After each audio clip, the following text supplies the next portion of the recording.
दादा, पुत्र जरा अंदर से मेरे दान तो ले आ।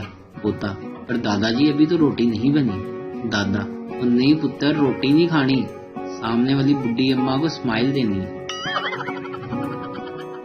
अंग्रेज, क्या तुम्हें तैराकी आती है? पाकिस्तानी, मुझे तैराकी नहीं आती। अंग्रेज, फिर तुमसे तो मेरा कुत्ता भी अच्छा है कि वो तैर लेता है।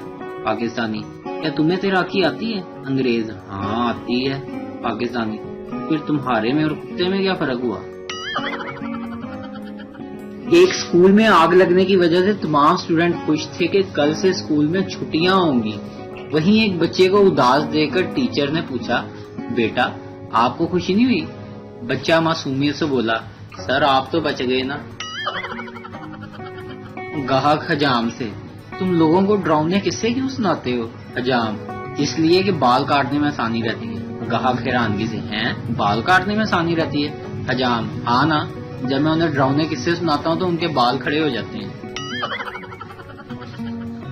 बीवी के मेके जाने के बाद फैसलाबादी शोहर ने अपनी गर्लफ्रेंड को घर मिलने के लिए बुला लिया। बीवी के पालतू तोते ने देख लिया और शोहर से बोला, मैं मालकिन को बताऊंगा कि तुम पीछे से क्या करते हो।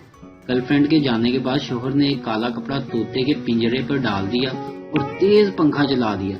एक टीन डब्बा लेकर इसको पीटने लगा और सेहन में देसी घी की चूरी बिखेर दी। कुछ दिन बाद जब बीवी वापस आई तो शोहर बोला, ये हमारे तोते का दिमाग कुछ खिसक गया लगता है, ऐसे ही ऊट पटांग बातें करता रहता है। बीवी जब तोते के पास गई तो तोते ने शोहर की गर्लफ्रेंड के बारे में उसको बताया। शोहर बोला, ये ऐसे ही बकवास कर रहा है। शोहर ने तोते से पूछा, अच्छा ये बताओ कब आई थी मेरी गर्लफ्रेंड? तोता, जिस दिन दोपहर को ही अंधेरा हो गया था, तेज आंधी तूफान आया था और देसी घी की चूरी की बारिश हुई थी।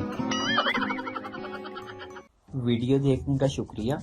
लाइक कीजिए हमारा पेज NTV उर्दू और वीडियो पसंद आए तो जरूर शेयर कीजिए।